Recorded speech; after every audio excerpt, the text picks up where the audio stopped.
Welcome to the Good, the Bad, and the Sequel Q&A. My name's Doug. It's 2023. Happy New Year. This year is going to be a great year for you. Sending all the positive vibes that I can. And good things will happen. You just got to believe them. And speaking of believing, I believe that we're going to be starting off 2023 in a kick-ass fashion. This is the first time we're going to be dipping our toes into the Lethal Weapon franchise. And we're starting with Lethal Weapon 3. This week's guest at that time was an assistant editor on the film. And from his career, he's done editing, directing. He does so much for the hit Netflix series Sweet Magnolia. I'm talking Norman Buckley. Norman's story was kind of fascinating because whenever I ask people, when they're acting, they say, I always wanted to be on stage from a child. Not everyone says that, but people has that dream of, all eyes on me.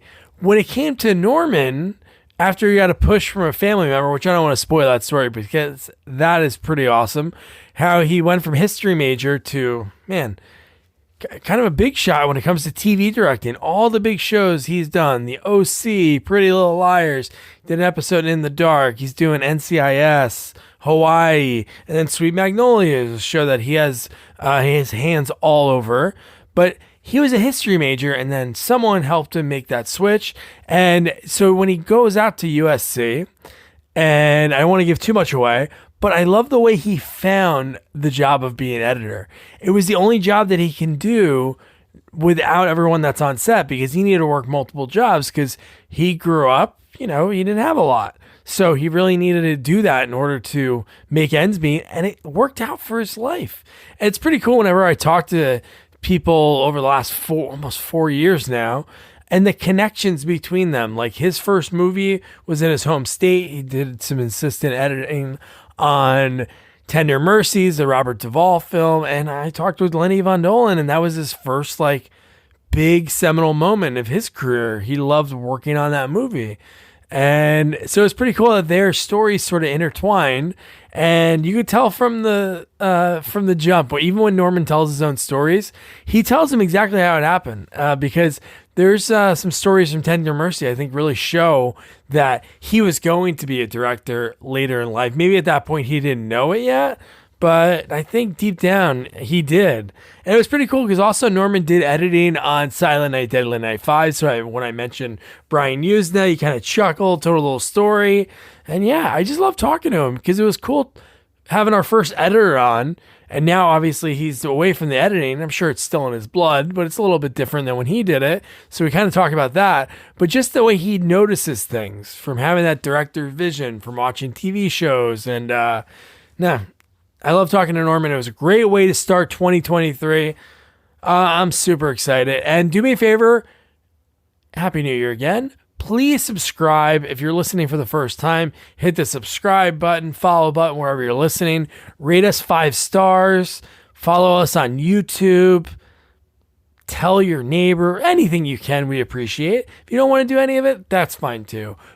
But what you're going to do now is enjoy this interview with Norman Buckley. Yeah, so Norman, what I like to do with this is to find out where people began, where their story started, because everybody loves a good origin story. So for you, you grew up in Texas, right? I grew up in Texas. I grew up here where I am now in Fort Worth, Texas. And I was going to college at the University of Texas at Arlington, which was quite close by here. I was really kind of unclear about what I wanted to do. I was majoring in history at the time, and my mother, one day, I had lunch with my mom, and she was trying to be encouraging, and she said, well, if you could do anything you wanted to do, what would you do? And I said, well, I would go to, I would work in movies. And so she said, well, you should go to film school. And that was something that had never occurred to me before. It was just something that never even crossed my mind. Looked into some film schools and decided I wanted to go to USC. And so I applied and got in for the following fall. So I packed up my car and drove to California. Wow. And back then there wasn't that many, right? Now there's like a million film schools, but you had one local, right? there were film schools, there were film programs within schools, sometimes part of the art department, or Yeah. there certainly wasn't the plethora like there is now. Yeah. But USC was the legendary film school, Yeah. and USC, NYU. Those are like the big ones. my sister is an actress, and at the time she was doing a television series in Los Angeles. This would have been 1978, 1979. And so I wasn't going out to LA totally cold. I Yeah. mean, Yeah. she was out there, and so I drove out there. In fact, she was living at the legendary hotel, the Chateau Marmont, and she said, "Well, I'm probably going to get a hotel. I'm probably going to get a house, so I'll just put you up here at the hotel until I do that." And so I was like, okay. So I had my own bungalow at the Chateau Marmont for the first 6 months I was in film school. And then I realized that she wasn't going to buy a house, and she just wasn't going to get around to it. So I moved down to the campus in my second semester at USC. But I went to USC for my remaining 2 years and got my Bachelor of Arts in cinema at the school there. And then I came back to Texas, and I was working in industrial films here in Texas at a corporation here. And fortunately, my sister's acting career was going gangbusters at the time, and she was in a movie called Tender Mercies, which was Oh, okay. made just about 45 minutes from my That was hometown. Robert And Duvall and Robert Duvall, yep, yeah. and directed by Bruce Beresford. And so I was working at this corporation, and she happened to hear that the editor, who was an Australian guy named Bill Anderson, who just recently passed away, rest in peace, he was looking for a local assistant for the time that they were shooting in Texas. And so my sister was like, my brother just got out of film school, he could do it. And so she called me and told me that I had an appointment with him the next morning. So I went over and met with him, and I told him that if I did a good job, that I really wanted him to take me to New York with him. And so he said that he would do that. And he and Bruce Beresford, they both took me under their wing and taught me a great deal on that very first film. So I had a Wow. very auspicious start to my career, and I do owe my sister a lot, not just for putting me up at the Chateau Marmont while I was studying at USC, but also for affecting my first job in the actual legit motion picture industry, and I'm very grateful to her for that. Yeah. Was that Um, the one with Lenny Van Dolen and yes, Lenny, who I also passed away this yeah, I year. interviewed him. Yeah, he was a Yeah, really cool guy. yeah. He loved that film and he had a cool story. Ellen Barkin was Yeah, in it, right? Ellen Barkin was in it. Yeah. Yes, my sister played Duvall's ex-wife. That's awesome.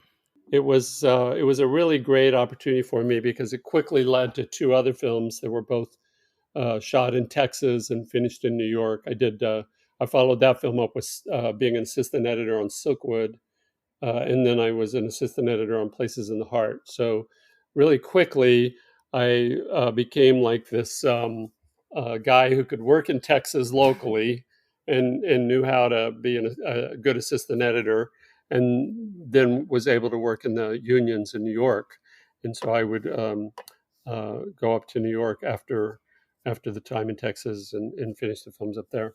When you're at USC, did you like when you're doing the film program, you're doing like everything while you're there? Like what drew you to editing? Was it just that the job was Well, available or part of what drew me to editing was that USC is a rich kid school. Everybody is usually very wealthy who goes there, and I'm from a very middle class background, and so I had to work part time jobs. One of which was at the Chateau Marmont on the switchboard at the Chateau really? Marmont. That's awesome. Yeah, and I worked at the college bookstore, this bookstore down by USC called Tams, and then I also worked on a research project at the library, cataloging all of these files that USC had inherited from Universal Studios.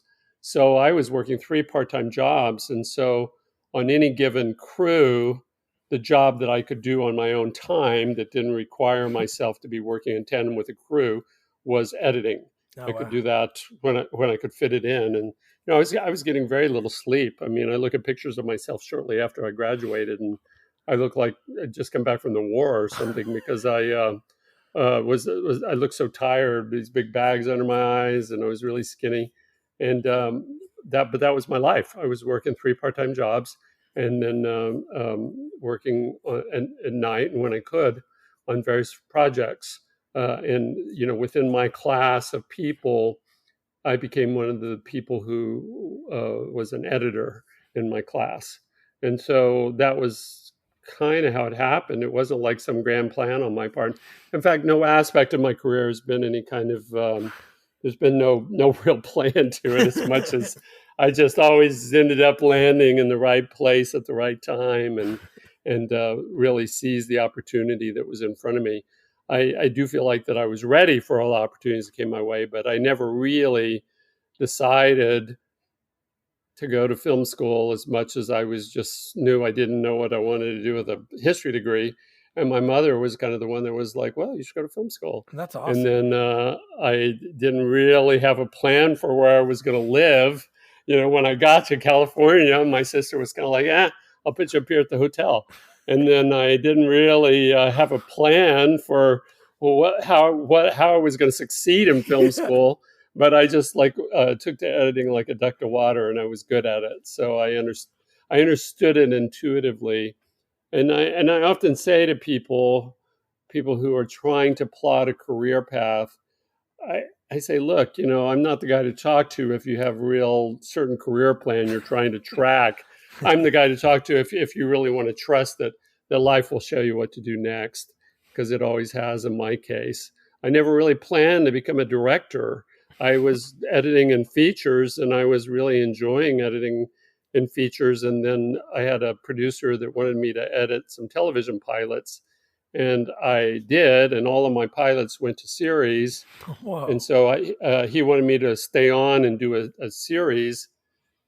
And I was like, oh boy, I don't really want to be editing in television because you're essentially cutting half a feature film every 3 weeks.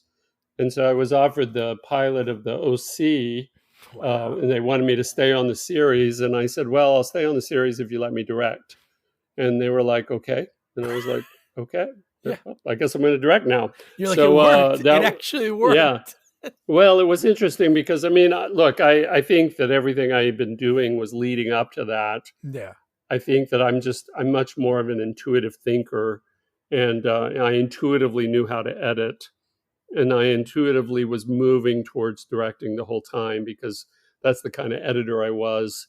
Even on my very first job, I remember saying to the editor, like, I think it would be better if you did it like this than that. And he was like, who the fuck are you? Yeah. Like you're just this guy I hired off the street in Texas, Yeah. And I remember one time he got really angry at me because I had a very strong idea of the way a certain sequence of scenes should be constructed, and I told him what I thought. And this was the days where he was working on Moviola, and I was standing next to him and handing him trims. And I said to him, I said, I really think this would be better if this scene was in front of this scene instead of behind the scene. And he said, well, I don't agree with you. And so that was the end of that discussion. And so then the following day, I went out to pick up lunch, and Bruce Beresford, the director, was like, oh, I'll walk with you, Norman. I'll go with you down to pick up the lunch. And so Bruce and I walked down to the corner. And while we were walking down the corner, I was like, Bruce, I really feel like the sequence of this scene, the sequence should be this scene and then this other scene, not the way it is currently in the cut. And so we got back to the editing room, and Bruce was kind of like, Norman had a really good idea when we were out at lunch. And oh God, I got in so much trouble. I I mean, bet. it's so fortunate. It's so fortunate that I wasn't fired right at that moment. And, my career could have ended right then because Bill Anderson, the editor, he's like, Norman, I need to speak to you out in the hallway, please. And so he took me out there, and he really read me the riot act. He was like, don't you ever do that again. Don't you ever go around me. Don't try to do an in run around me. But it wasn't coming from a place of me wanting to be right or me wanting. I just genuinely believed. I still believe, Yeah. I still believe that the sequence of scenes would be better if it was structured slightly differently than it was. But that's that's just the way that my mind works, and I've always been that way. And I think that people picked up on that. I mean, I think that people understood that I was always looking for the best possible product. I've never been somebody who's trying to win a point as much as I've always been just trying to like come at it from this is what I really believe would be the best. Yeah. And so that has served me very well, and I've always been in the right place at the right time. As I said, people really wanting to see me succeed because they do believe in how hard I work. And What was like so the that's big what was the big break? Like, was it a particular movie or TV show, like editing wise? Because obviously you're editing for a while. Because the credits wise, they're never all on here. But like the first one that it's just you as editor is like Triumph of the Spirit, yeah, Firebirds, or Silent Night. Yeah, yeah. Triumph of the Spirit was a very powerful film. It came a little bit ahead of its time. I think it was shot in Auschwitz. It was about the Holocaust. Oh wow, Worked with a director called named Robert Young, who has been a great mentor to me, and I've done several films with him. He again, I was editing under the auspices of another editor, and but Bob was very open to my ideas, and then I subsequently cut another two films for Bob, and then on a third film, or actually a fourth film, a film that the Criterion Collection was picking up of his, a very early film of his called wow. Alambrista. He asked me if I would go back and recut Alambrista because he believed in my ability, and I'm very grateful that he allowed me to do that and to be part of that process. So I had a great mentorship. I also worked with Bob Layton on When Harry Met Sally. He was Oh an wow. editor I worked for. I worked on several films as an assistant and really learned from some of these guys who were at the top of their game and at the top of their craft.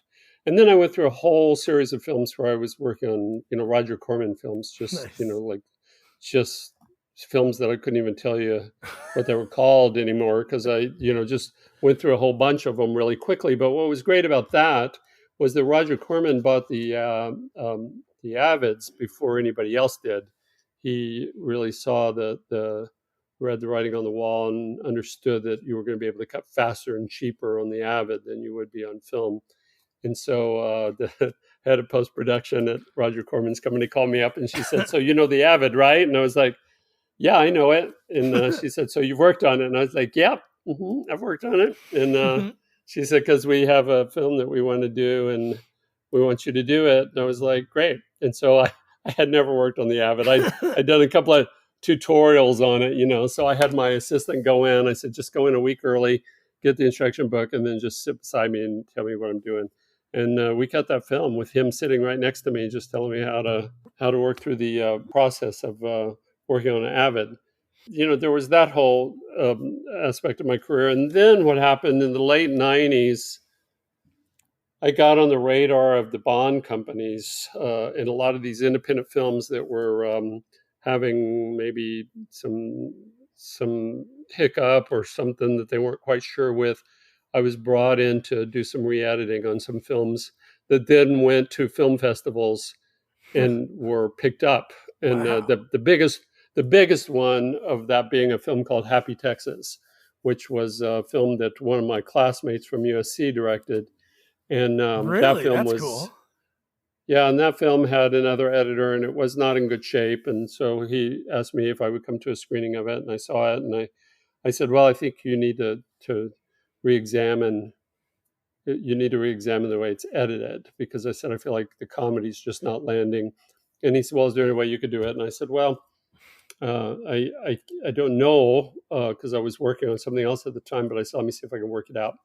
So again, I was working in the day on one film and I was re-editing Happy Texas at night. And then Happy Texas went on to be sold at Sundance for $10 million, which up Whoa. to that time was the largest price that had ever been paid for a film at Sundance. And so that gave me a lot of cred.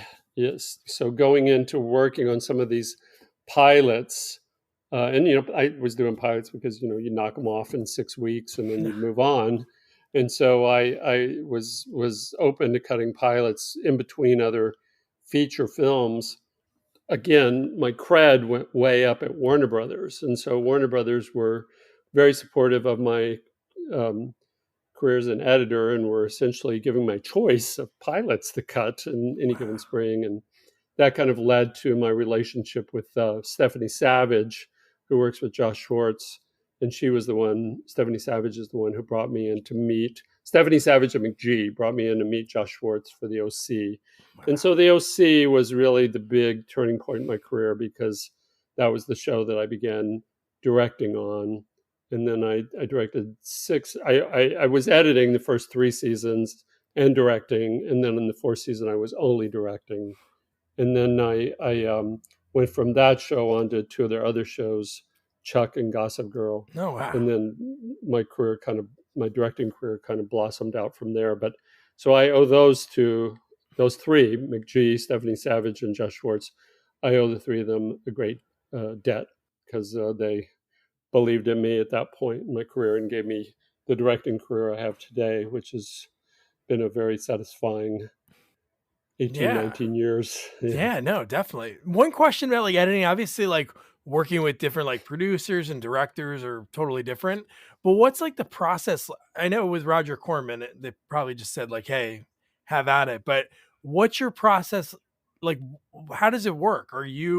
You're getting the film like when you're on set, like even for like 10 Year Mercies or any other movies, you're cutting daily? Yeah, you're cutting daily. You start cutting as soon as they start shooting, because you want to see if you need extra things, and you want to see if you don't need certain things. There's certain things you don't need as you start to put things together. So the editor is working right away from the very beginning. And so very shortly after production's finished, you have an editor's cut, and then you sit down with the director. And on a television show, you sit down with the director gets 4 days, which is very, very, very quick. But in a movie, a director's cut is generally about 10 weeks. And the director gets a chance to sit down and shape the film before producers are brought in. And on a TV show, as I said, it's 4 days, and then the producers are brought in. But the editor, basically has an opportunity to put together a cut that he or she thinks makes sense. Yeah. I always liked, when I was editing, I always liked having a lot of input from the directors. So even when I was editing in television, I would go down on the set and talk to the directors and say, "What'd you have in mind here?" Or ask them if they wanted to look at anything as I went along. There's some uh, editors that don't want to show anything to a director until they feel like they've really polished it and had their way with it. But I'm always going to unwind it. I'm always going to like be the guy that comes in and goes like, "Well, I think there's a better way to do that," or I think we should at least examine some other ways. Um, and so I always tell the editors, look, I'm going to have a lot of notes. It's not personal, and just know that I'm going to have a lot of questions and a lot of things I want to look at, and probably a lot of things I want to change. But that's part of the process I enjoy, is the actual examining the footage and finding, like, what are the potentialities in it that maybe the editor didn't see the first time through. Nobody can see everything. Yeah. And I always have ideas about the way that I think things are going to work, and then I see them and I go like, that didn't work so well, did it? And I'm really open to somebody else having a different point of view. It's never been with me, as you can probably tell from the stories I'm telling Yeah, yeah. from the very beginning. It's never been for me about, oh, I need to be the one who decides. I could give a shit about whether it's my idea or somebody else's idea. I just want the damn thing to work, Yeah. and I want people to be moved by what they're seeing. And so for me, the most important thing is that, I am working with people who are just playing full out. I get a little irritated sometimes when I work on a television show where I feel like the editor just wants me to pat them on their head and send them on their merry way. I understand that, because they're very busy and it's hard, but I am always going to come in and want to kind of examine the material and look at what are the other things that you may not see the first time through, because it is a very intuitive process, and you want to leave the room for discovery. Yeah, no, I was just trying to think because some actors, I don't know if actors ever had any gripes against you, but I helped an actor write his memoirs. This guy Larry Hankin, and he Uh-huh. was telling me that he would like do a take on a show, like on a guest spot or something, or in a movie, and then he'd see the movie and be like, "Why'd they use that one?" Well, I did have an experience one time with I was working on a movie, and there was a lovely actress in it who was married to one of the producers. Yep. And the director and I were looking at the film, and I said, "Well, this film would work so much better if we could drop this scene with this actress in it." And he said, "Well, that's never going to fly, because the producer won't allow that scene to be cut." And I said, "Well, we really owe it to ourselves to take it out. We really owe it to ourselves to have at least one screening amongst ourselves where we take that scene out, because the movie would play so much better without it. It just stops everything cold." And so we did that. We had a screening, and it was just me, the director, and the producer, and another producer. It was the four of us. And the lights came up at the end of it, and the producer, was married to the actress, said, he said, "Well, the movie was playing so well, I think we should put that scene with my wife back in." And so we did. We put it back in again, but nobody could deny that the movie was better without it. Yeah, We all saw it. We all saw it. We all saw the movie. And so after another couple of days, he came back and said, "Yeah, let's take that scene out." that's great. Because, yeah, and look, it's painful. It's painful. There Yeah, was nothing wrong with the scene in and of itself. There's nothing wrong with that scene. It was the flow of the material overall that was suffering. Now, Tender Mercies is another example. Tender Mercies was actually finished. We finished the film, and it was 20 minutes longer. And there was another 20 minutes of story in there, including several scenes with Ellen Barkin, several scenes with my sister, who played Robert Duvall's ex-wife. And then Universal was very nervous about the film because they felt like it was very slow moving. And so they didn't want to release it unless Bruce cut 20 minutes out of it. And so Bruce went back in and cut 20 minutes out of it just before it was released, including almost all of Ellen Barkin's work. oh And, my it's like, gosh. I think Ellen Barkin was actually in one scene in the final film. And the scenes that she was in, and the scenes that she was in with my sister, because my sister played her mother, um, they were excellent scenes. But the movie that Universal wanted was not the 20-minute longer version. Now, I personally think the 20-minute longer version would be a better version of that movie, because there were major jumps in story that I just felt like weren't warranted by the material that was there. But that was what they wanted. And at the end of the day, we work in a business. Yeah, In television, I've had a producer remind me that we work in an advertising delivery system. That's what we're doing. We're yeah, delivering advertising. And so, there's many things that get sacrificed, both good and bad. I just gave you two examples, one of which I yeah. think the movie was actually better by taking out a scene. Very good scene, beautifully acted, beautifully performed, was stopping the movie cold, and was off story about what the movie was about. And then another example where I feel like, well, the 20-minute longer version of Tender Mercies, I would maintain, would have been a better film. But Yeah, when I talked to Lenny, that's Lenny knew her because Lenny was from Texas, and then he went to New mhm, York for Broadway, and he knew Ellen, and mhm. he told me like how much she loved that role. She like paid a local girl or a local lady to record her lines from the script, so she would Uh-huh. be able to nail her Texas accent. Accent. Mhm. Yeah, but as in the final film, Ellen's in one scene, That's yeah, and she probably had seven or eight. So I don't remember exactly, but there that's there were crazy. significantly more scenes, and so that's always heartbreaking. It's always heartbreaking because I mean, look, I've had it happen on TV shows where an actor will tell everybody on Instagram, "Watch me, I'm in a show Uh, tonight," and then their scene is cut out. And so if I know that an actor's scene is going to be cut, I try to let that actor know. That's I nice. try to let them I try to let them know that that's coming down the pike, because at least then, they can prepare themselves. Want to shop Walmart Black Friday deals first? Walmart Plus members get early access to our hottest deals. Join now and get 50% off a 1-year annual membership. Shop Black Friday deals first with Walmart Plus. See terms at walmartplus.com. Yeah, Larry got cut out of Pretty Yeah. Woman. He was the landlord in the opening scene, and Gary Marshall never told him. And he knew Gary Marshall through working with him over the years. Yeah, well, to play devil's advocate for a moment, there's so many things on a director's plate Oh, I'm as you're sure. trying to finish a film. Sometimes they're not even thinking about it, but because of the fact that I was privy to this up close, and because in fact my sister lost scenes as well in Tender Yeah. Mercies, I've just always been more sensitive to it than maybe a lot of directors would be. I think that.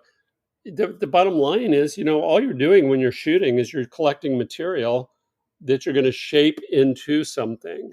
And you never know for sure whether that's going to be working as well as you hope until you get into the editing room. You just never know.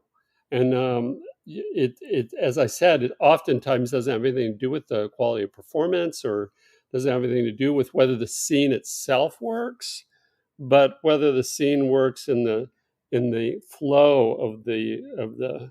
I was just reading an article with Kate Blanchett about Tar. There's a very important scene that she felt was really crucial in terms of what her character's arc through the whole movie is, and that scene was ultimately cut. And she was talking to Todd Field about it, and he said, well, I think the word she used was, it's homopathically there. It's basically building the context for all those other scenes to be.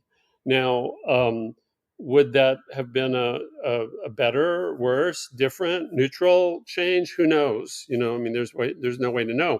But I have noticed that most of the time when I've seen director's cuts, when I've gone back and look at director's cuts, it's really rare that I look at a director's cut and go like, oh yeah, that's better. There's a lot of times where I feel like, well, there was a reason they cut out those scenes. Yeah. It's like there was a reason. And not always. I mean, there's times where I really feel like that there's some wonderful stuff that is restored to a film.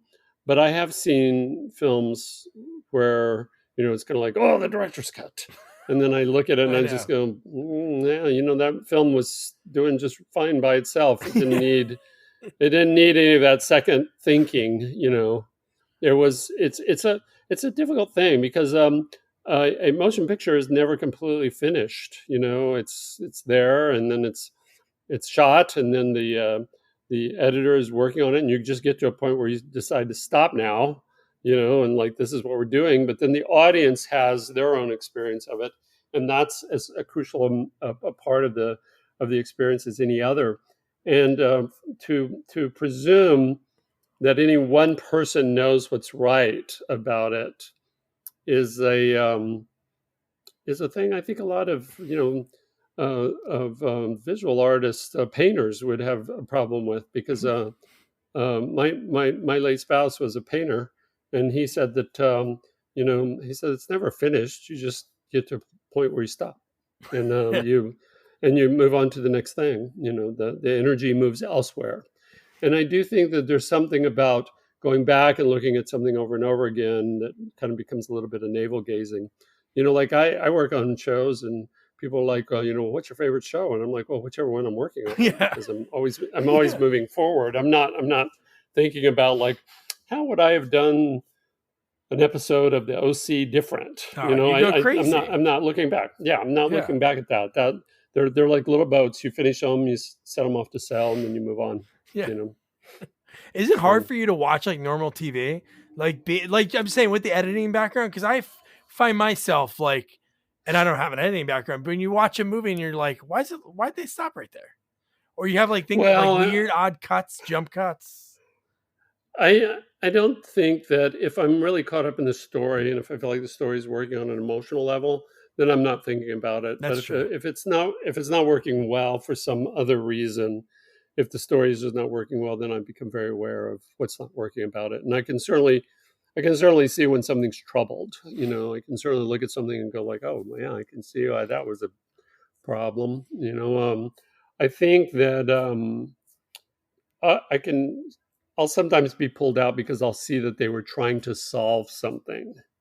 Like they suddenly are cutting to other people and adding a bunch of ADR dialogue in. Oh, and, yeah.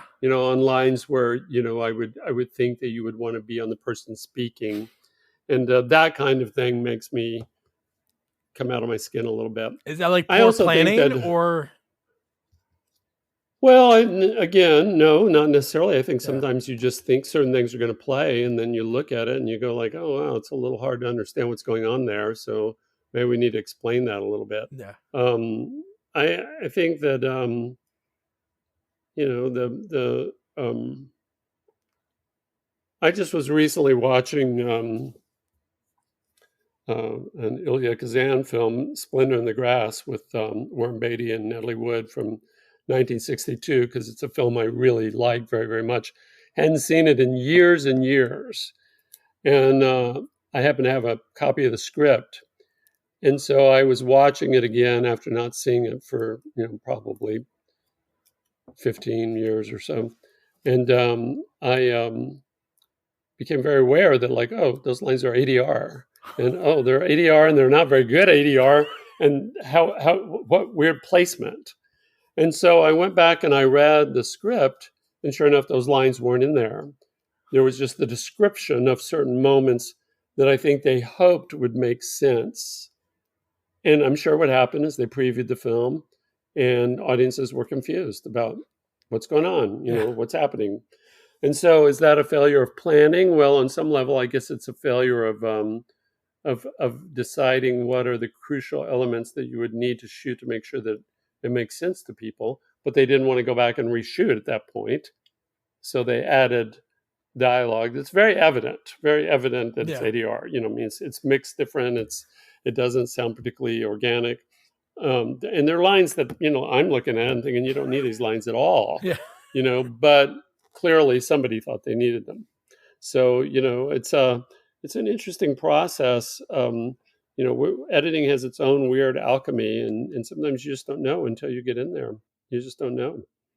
And it's one of the reasons why, one of the reasons I am a producing director on a show now for Netflix, and I tell all of our visiting directors, we don't do oneers on our show. You can do a oneer and you can try to use it, but we have to have coverage on it as well of some sort, even if it's just a closer, like I tell them, I say, if you want to do a big Steadicam shot, do it, but give me another one on a tighter lens that I can cut into the middle of it if I need to.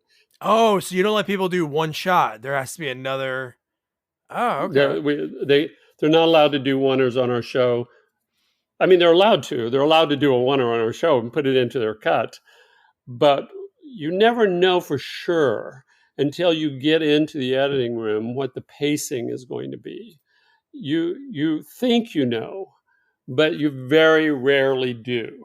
So you always want to protect yourself. At least I always want to protect myself, and I want the people who are working on shows under my auspices to protect themselves. Because I see a lot of directors nowadays trying to be really impressive with their camera movement, and they want to do a big, complicated oneer, which, it's fun. Everybody would like to do that and see if they can do it. Yeah. But there's a reason why Alfred Hitchcock only did it once.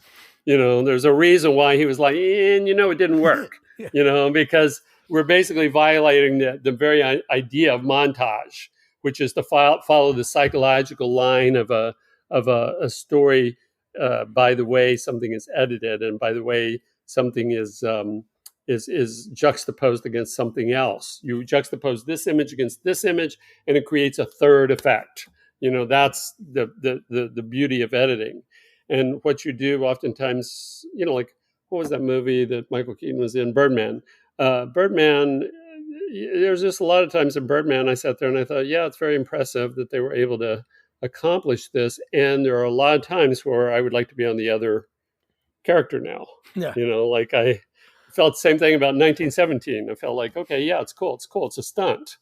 but it's not involving as a film. It doesn't involve me. It doesn't speak to my particular emotional experience in a film to see an entire film that's just one take. I'm just, to me, it's basically not using one of the primary tools you have to use as a filmmaker to make people understand a psychological line of a story.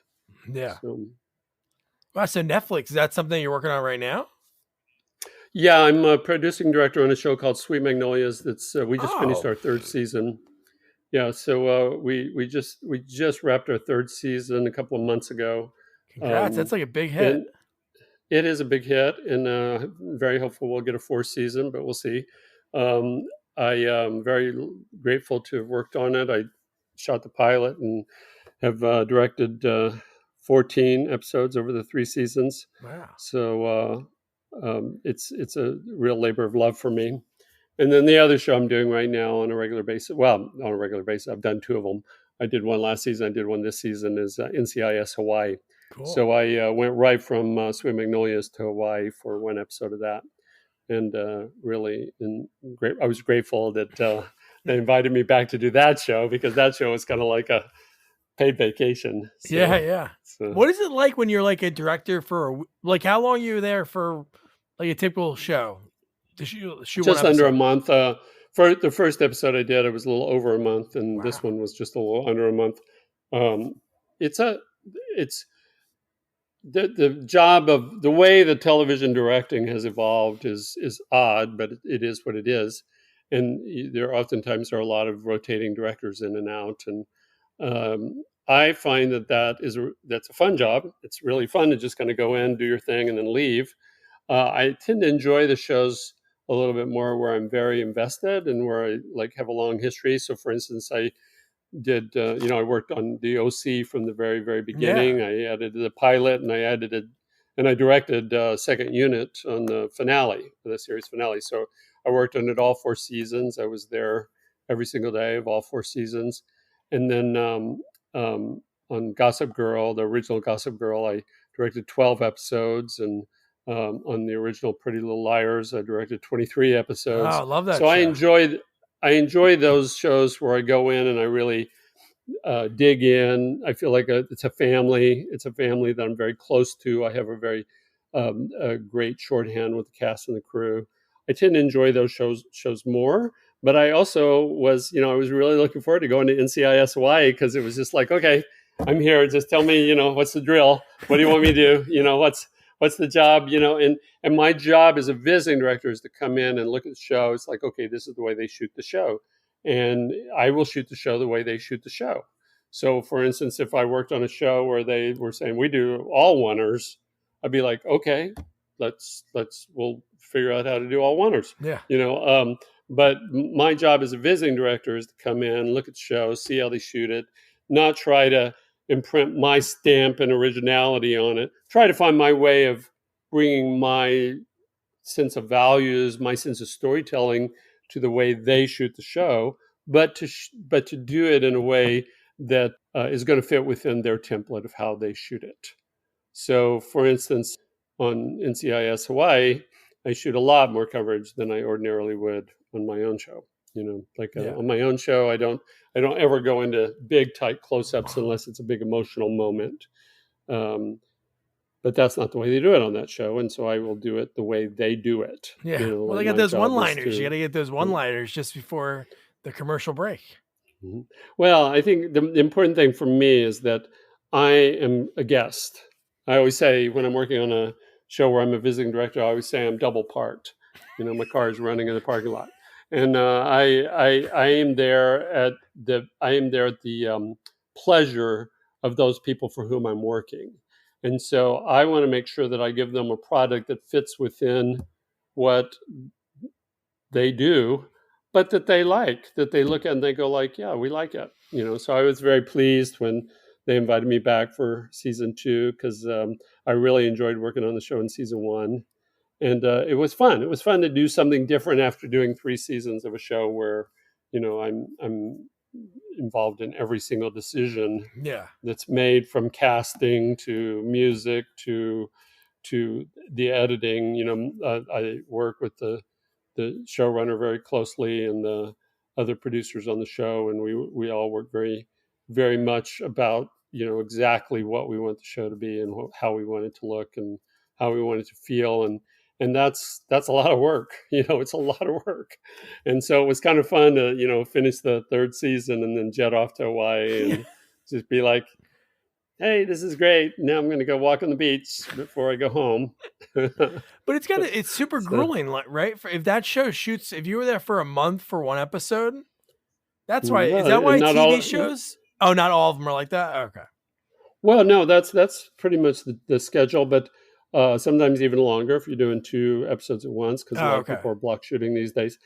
That's not all shooting, that's prepping. You're there prepping, you're location scouting, you're doing all of that. Then you're generally shooting like 8 or 9 days or 14 or 15 days if you're shooting a block of episodes, meaning 2 episodes at once. That's not an unusual schedule. Okay. No, I was going to say, because most shows when you watch them, even like shows like Seinfeld, like 30 minutes, you'll see a lot of the same directors' names, but not like the same one back to back to back episodes. I was thinking, I don't know if that's like hey, it's a grueling process to be a TV director, or we like to switch it up a little vision wise, like having a different director.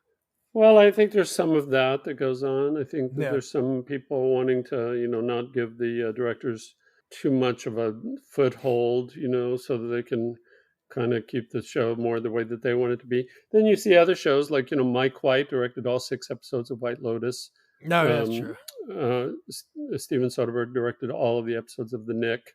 You're seeing more and more of that too, where you see these auteurs coming in and writing and directing, the whole thing. But that's unusual.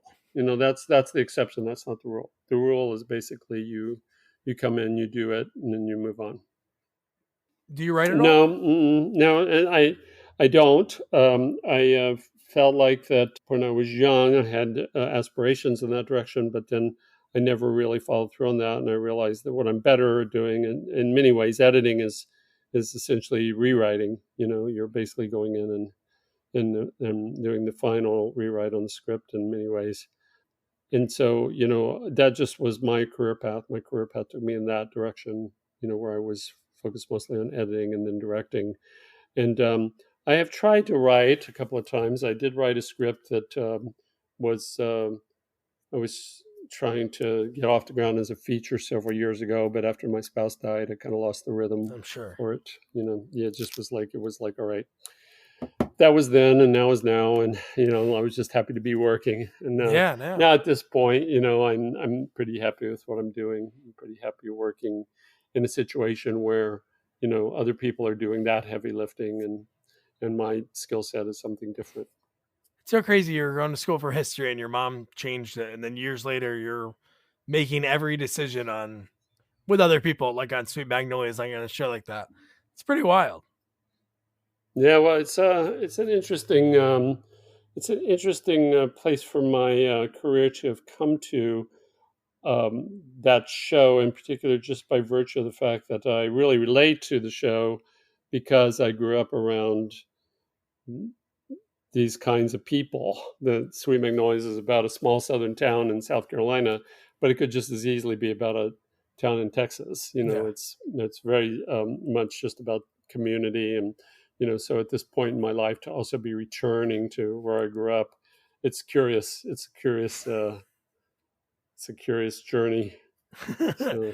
So over the years, like when you're starting out, like Tender Mercies, I always like to ask this question to folks. Did you ever like keep mementos over the years? Do you have like shooting scripts or anything from like Tender Mercies or any of the earlier films you worked on? Yeah, I do. I mean, I don't know what I'll do with them eventually. Probably, I'll pass away and my niece will throw them all out or something. But, I do have a lot of that stuff. I've thought about categorizing it and, figuring out like, there are these various archives at various universities that really hunger to get their hands on a lot of that kind of stuff. So, USC, you can give something back.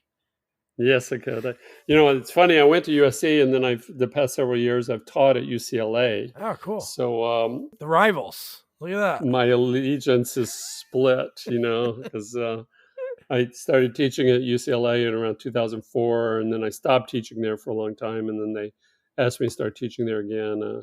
I'm going to take a break now from teaching, but I taught there this last spring. It's the last time I was in LA, actually. And I do enjoy teaching. I do enjoy that process of kind of passing on what I know, because I do feel that, it's another reason I like to do these podcasts, is just to talk about the things that are important to me. Because I do feel like that a lot of I feel like a lot of the apprenticeship process has gotten lost in the business. Is that even a thing anymore? Well, not in the way that it once was. Like I say, when I worked on Tender Mercies, and when I worked on Silkwood, and when I worked on Places in the Heart, I was right next to those editors, and I was talking to them about their choices, and I was involved in their thinking process, because I was, as Bill Anderson was working on the movie Ella on Tender Mercies, I was standing there, handing him actual pieces of film. I was handing him trims. Now the assistants work in a different room, and they're digitizing, and there's none of that kind of cross-pollination the way there once was, unless the editor really makes an effort to do that with his or her assistants. And I do think it's a very important thing. I was very fortunate that I had that training, that I did, because that I don't see that happening a lot. And I do think I learned certain things back then that are, there's certain things that are, I see a lot of, you were asking about, do I bump on things when I'm watching TV? And not exactly, but I do see a lot of lazy editing. I see a lot of what I call lazy editing. I can look at what's on the screen and just go like, that could have been put together much better. And it's just not. Lazy sound editing, Yeah. where you hear people's lips smacking all the time, drives me nuts. And I'm, like I've probably, like the various editors that have trained under me, I've made them just as anal about it, because it's just, when you and I are talking right now, it's very rare you hear either one of us going, Yeah. but you have actors out there under hot lights, and they're nervous, and they're trying to remember lines, and their mouths are dry from a certain amount of just performance anxiety.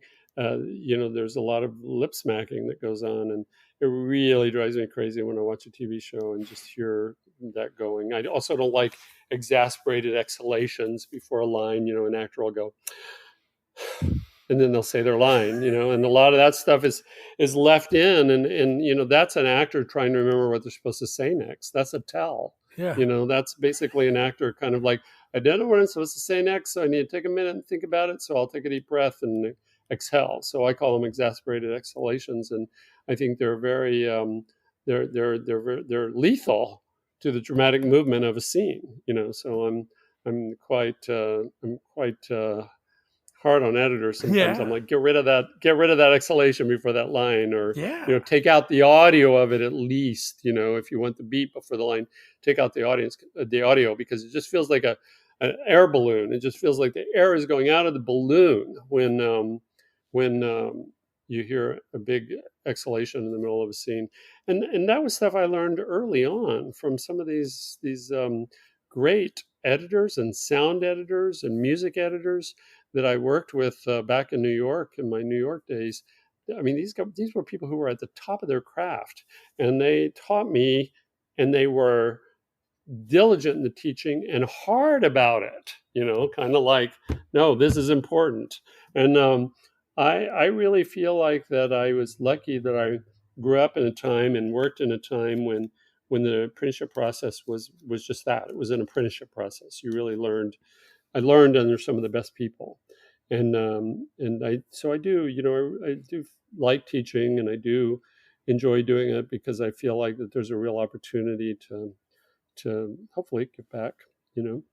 Yeah, no, it seemed, I don't know where that broke, but it's funny. I've interviewed like a couple of people that this guy, Ron Schmidt, who was a cinematographer, he worked on like The Shield, The Mists, and his apprentice was a guy I interviewed like 2 weeks before, this guy, Stephen Poster. And it was so funny. He goes, I know him because when I was at film school in LA, they basically were like, okay, you're going with so-and-so. So they would let you go on set for like a week, and they like formed this bond. So they were able to learn. That's the only way you learn is actually talking to somebody that's been doing something. Like when you're in a classroom, you can learn like the building blocks. When you're in a job, that's when you actually, like, when you're Yeah. cutting your teeth doing it is when you actually figure out, okay, this is what it really is. Yeah.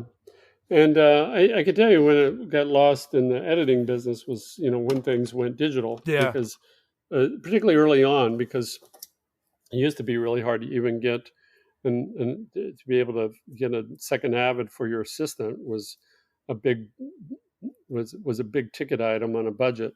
And so the assistants would oftentimes have to work in off hours, as to when the editors were working. And so you didn't have that person right there next to you in the same way you did back in the day. So I definitely think that when the assistants started working in a different room, because as I said, my training was I was right there. I was Yeah. right there next to the editors. I was right in the room with them. I was the one that was making sure they had what they needed, and they would talk about their process as they were doing it. Do you think it got to the point So. because digital, they didn't need like some people on set and they would just be like, hey, we'll send you the files and you can work on it? Well, I don't think it's something that's that simple as like, well, this is when it happened and how it happened, as much as it's just as the technology has changed, that kind of labor intensive part of it. Look, in some ways, I wish I'd grown up in the digital age because I spent years of my life reconstituting trims, and that's time I'll never get back. So there's part of me that feels like, well, it's a trade off because there's other things that you would have now that you didn't back then. But I don't think, what they don't teach a lot on the job, and what they, quite frankly, they don't teach a lot in the film schools, I don't think, is an aesthetic. Like to really train somebody to think about why they're doing something. I mean, I think editing is very psychological, and I think every cut should have a psychological meaning. I'm not, I get very impatient when I have an editor and I ask them, well, why'd you cut here now? And they're just, well, I just felt like it was time to cut. That's not a reason to cut. Yeah. That's not a good cut. A cut that means something, a cut that has meaning behind it. And the problem I have with a lot of directing in television is that there's a lot of directors who just come in and they just shoot a bunch of shit. They're just, as a director friend of mine said, they're just collecting shots. They're not thinking about it in terms of, well, how's this going together? How's this being built? How is this being built? And what is the story that's being told by how it's being built? And where are we shifting the point of view at this point? By making this cut, in what way are we telling a story? In what way are we subjective? In what way are we objective? In what way are we really leading the audience on a journey of psychological progression? And so many of the editors that are working nowadays haven't even thought about these things, let alone, like really um, explored their own um, interest in what story they want to tell. They're just cutting together a bunch of shots. And so, for me, like I say, I always warn editors. I'm like, you're going to be working, so just count on it. Don't take it personally. You're going to be working, and not because I want to create work for anybody, but it's because I really want them to think about, like, what does this cut mean? Why are we cutting here now? What is the benefit of it? In what way do we get something more? You look at a film like my favorite film of the year so far is Tar, and you look at a film like Tar. I mean, there's not a cut in that movie that doesn't have a meaning, and there's not a moment in it where he didn't know exactly why he was cutting and to what purpose. And there's a lot of scenes where he lets things play out in big wide shots, and there's other places where he cuts in to coverage, but every single moment in that film has psychological import, and I think that's the goal. Now, granted, on a TV schedule, you're not going to be able to make a movie, but you can at least get it in the ballpark of making the cuts mean something. There's a quote. It's an Alfred Hitchcock quote, and I'm looking over at this bag on my doorknob here because Jason Antoon, who's one of the actors on NCIS Hawaii, he was shadowing me on my episode, and he knew I was a big Alfred Hitchcock fan. So he gave me this bag with this quote by Alfred Hitchcock that says, the quote is, "The screen rectangle must be charged with emotion." And I really do believe that that's the goal, that every moment that you're looking, the plot is the plot, and sometimes you know what the plot is, and sometimes it doesn't really matter what the plot is, because what you're really going for is more of an experience. And so what I'm always looking is how to tell an emotional story. And so I'm always looking for the opportunity to put the camera in such a place that I'm going to get the most emotional charge, the most emotional bang for my buck out of where the camera is placed relative to the story that's being told. And the thing that frustrates me, that's why I say I don't go into this type of big close up unless it's a big emotional moment, because once you get into this, you have no place else to go. So there's no other way that you're going to inflect emotion.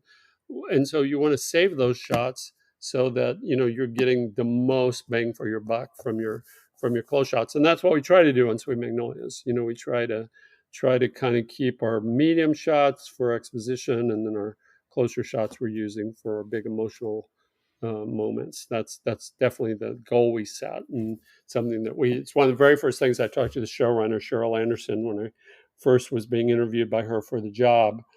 I told her that that's what I would like to do, that's what I would really like to reach for as an aesthetic for the show, is that we're trying to tell the story, the emotional story, visually, and that we don't want to feel like that we want to cover every single line of dialogue in a big close shot. And she was very open to that, and she was very not only open to it, but then really embraced that as an aesthetic of her own. And that's what we've done all the way through. And it makes a difference. It makes a difference. I've had people say to me, like, I watch the show, I'm not quite sure why it affects me the way it does. And I'm like, well, I know why it does, because we're tracking a psychological line, even in scenes that are just exposition. We are tracking a psychological line. There's a psychological reason that people are saying what they're saying and how they're saying it. And so we are always trying to push for that. That's great. One of the most interesting things that you've worked on, so many cool things TV wise, but like a show like Pretty Little Liars that was super popular. Me and my wife loved it, and then she got me hooked on it. And then we actually saw Lucy Hale we were living in Oregon for like a couple of years. We didn't know she was a singer, and she sang at this country festival, and it was crazy. There was like no one around the stage, and I'm like, man, this is like wild. But like with that show, because of how, like, who was A? Like, how far in advance did people like get scripts, or were you in the dark the whole time? No, I mean, I knew who A was. The first A was revealed at the end of I think it was either the second or third season. I can't remember now, but we all knew it was going to be Mona. Yeah. And then, so I knew that really early on. Who's a great actress. She's really good. Yeah, she is. She's terrific. Janelle Parrish. The thing was, the show then continued on, and so there became the need to kind of create new mysteries. If you look at that show, all 7 seasons, they're basically doing circle eights. We're just like circling back over the same territory and stuff. But there was a need to kind of create a greater mystery in order to keep the show running for the 7 seasons that it did. That was, I did enough of the episodes that Marlene King, the showrunner on that, she kind of kept me looped into where things were going. So I kind of knew. I did. I think I can't remember exactly how many now, but I did a significant. Well, I did 23 over the 7 seasons. Yeah. So, and then you worked on the other ones too, and there was the one that they just did that was more of like a horror movie. It was like a horror show. The one that was on HBO Max. I did not have anything to do with that one. Yeah. That one is that's a whole different group of people who work on that new one. That is the guy who does Riverdale. So that's a completely different group of people. I did a couple of spin-offs. There was a spin-off that was set in New Orleans called Ravenswood. And then there was a spin-off that was actually in Portland called The Perfectionists. Yeah. Neither one of those shows went. They both just lasted a season. And then it's so hard with any show. Like we cover sequels for the most part. It's so hard to do a show when you have that great of the cast that was in the original Pretty Little Liars. It's just hard sometimes to Well, recreate that. yes, it is, and it's a special. It's just chemistry. It's a certain Mm-hmm. chemistry that certain casts have. I mean, I couldn't even tell you who's on the new Gossip Girl, for example. Yeah. I don't know. You know, I mean, I don't know because I don't have that sense of, you know, kind of a cultural awareness the way that I did when Blake Lively was doing it. You know, or you know, it's a it's a certain alchemy that makes something break through on a kind of cultural awareness. Now, granted, too, I'm not of the demographic that's watching that show, so it's not like I would know necessarily. But I'm just saying that our cultural landscape is changing so quickly too. Even in the 15 years since the original Gossip Girl went on the air, you know, the cultural landscape has changed so much because now so much of it is TikTok and, Yeah. you know, who's popular on TikTok and who's popular in ways that I can't keep up with any of it anymore. For a long time I did. For a long time I was very You were was good, you were very hip, and then it well, for a long time I was very I would say for a television director, I was very well versed in the ways of social media. But particularly with the pandemic, my priorities changed. You know, yeah. it was just like, you know, I'm not going to spend, you know, 3/4 of my day on Instagram and Twitter. And I feel like that the nature of my work has changed too. You know, I'm not working on shows that are aimed at um, That age um, group. that age group anymore. But I was for a long time. I mean, I have a pretty healthy following on Instagram and Twitter, and most of them are women who were teenage girls at one point, you know, because those were the shows that I was working on. But you know, I enjoyed that aspect of it, but I also was like, you know, I got to a point where it's like, okay, did that, and you know, now it's different time of life. Yeah. Uh, Two more questions, Norman. This has been great. Another show I just have to just mention because I think more people need to watch it is In the Dark. I know you just directed one episode of that show. Yeah, I was really disappointed didn't get to do more. I would like to have done more. I don't know, you know, I think that my schedule would not have accommodated it, but I'm not even sure, you know, whether or not I would have been on their list to come back. I like that show very much Yeah. too. Yeah, I particularly liked working with the young woman who played the lead, Perry Yeah. Mackfeld. Yep. She was terrific, and yeah, I directed the third one. I Oh, think I really? yeah, the third episode out, and you know, the show was still trying to It's find its funny when you footing. watch a show like that, like an evolution of so many shows, you know, after a season, you have to go different directions. But like, Mm, still, probably the third episode, it was more like, hey, this is just this drunk girl that, you know, there's a murder involved, and there's still like a lot of comedy into it. Man, there were some serious episodes, like yeah, crazy. It just well, ended. yeah, it was going there. It was going there because the murder was definitely there, and Yeah. the idea that there was this backstory that we didn't know about, but there was definitely a lot more humor Yeah. in the earlier episodes than, you know, it became a little more grounded as it went on, I felt. So, Man, yeah. this has been great, Norman. And now, like Yeah. feature wise, obviously you have your niche in directing. Like, why, you know, do anything different? But do you ever like long to direct a feature? Well, like I said, I thought about it. You know, I was trying to get one off the ground several years ago. I feel like that at this point, I'm very much enjoying the work I'm doing, Yeah. and that's about all I can do. And I have other priorities in my life at this point, and so I need to kind of just, you know, I never say never to anything, you know, but I'm not exactly um, I'm not exactly hungering to do something different than I'm doing right Oh now. yeah. I'll put it that way. But if you could, Um, if I gave you a blank check, if I was like a studio exec, there be like a genre that you'd want to shoot? well, I think that I'm always interested in drama, you know, really human stories, and those are not the kind of movies that are getting made these days. You Yeah. know, it's kind of like the movies that are getting made are romantic comedies and action superhero films. Those are the films that are getting made.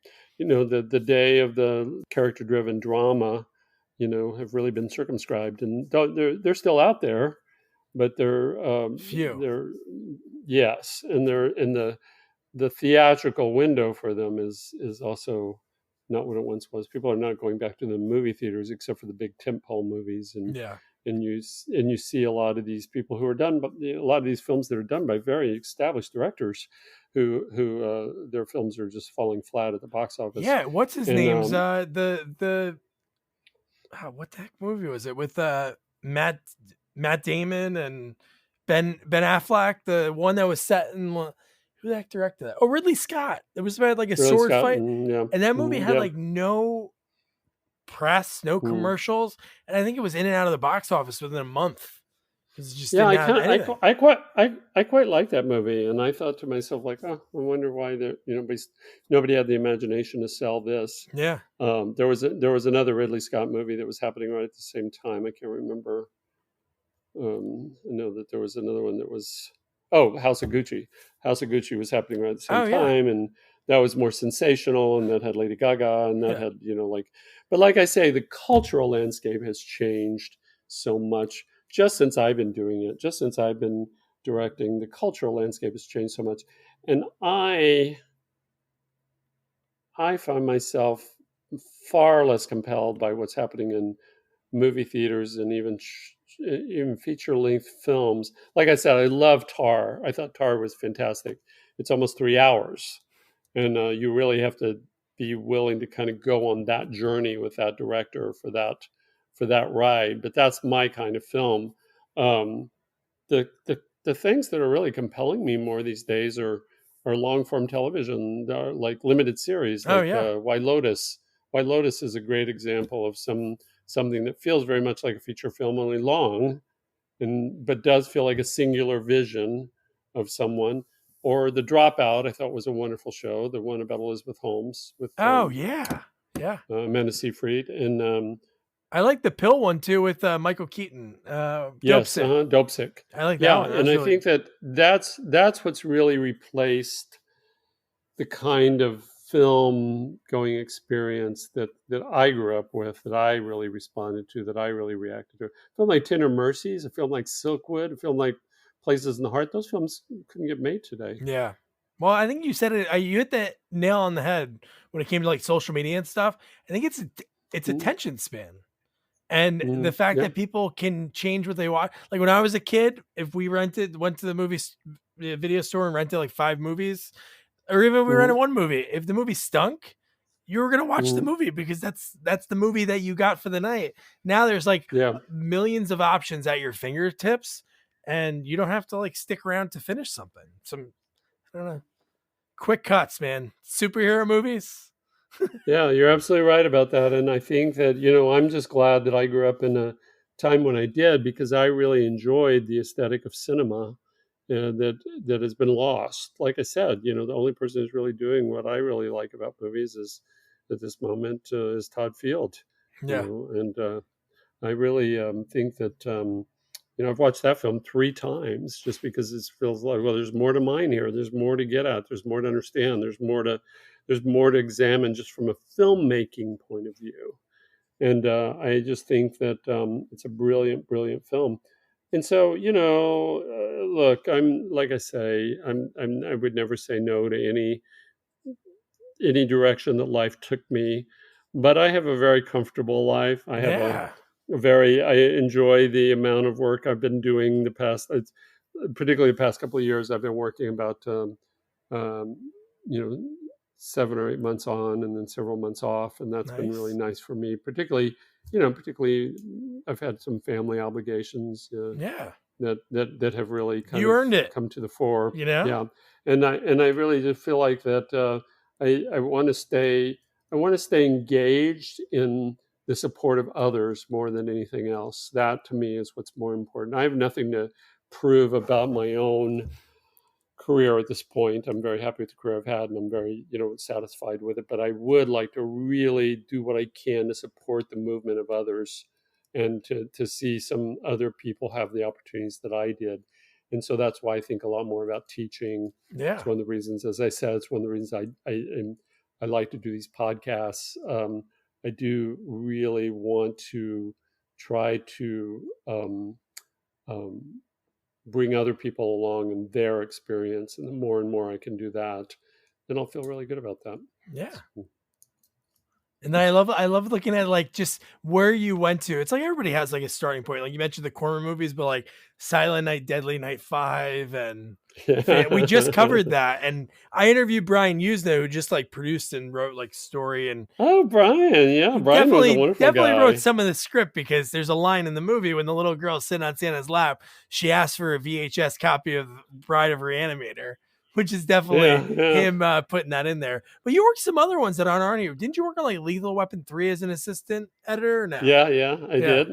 I worked on Lethal Weapon 3. I worked on my favorite horror movie of the horror movies I did was I worked with Don Coscarelli on Phantasm 3. Nice. And Don is a wonderful friend, and he's a great guy, and he's somebody you should get on your podcast sometime. Yeah, I'll reach out to him and talk to him. Yeah, because he was just, I loved working with that guy, and I recently did the DVD commentary for Phantasm 3 with him. He and I just like sat there and talked about it's been 4 or 5 years ago that we did this now, but we just sat around one afternoon and watched the movie and talked about it and everything we could remember about it, and it was just a blast. But he has remained a really close, good friend, and was somebody that I truly enjoyed working with. But Brian, I pitched a film to Brian. I had this idea of a horror movie I wanted to do, and he was very nice. He listened to me, but never went anywhere. So I guess it wasn't that good. Yeah, I know. He was definitely interesting. I like Brian. Yeah, terrific guy. So. Thank you, Norman. This has been great, man. I'm glad we connect. I'm glad I learned about editing and talk about, man, just that's so cool that your mom pushed you in that direction. Maybe if your sister didn't work out, maybe she would have been like, Norman, it could be a history major. Well, I just feel like, you're going to go where you're going to go. Yeah.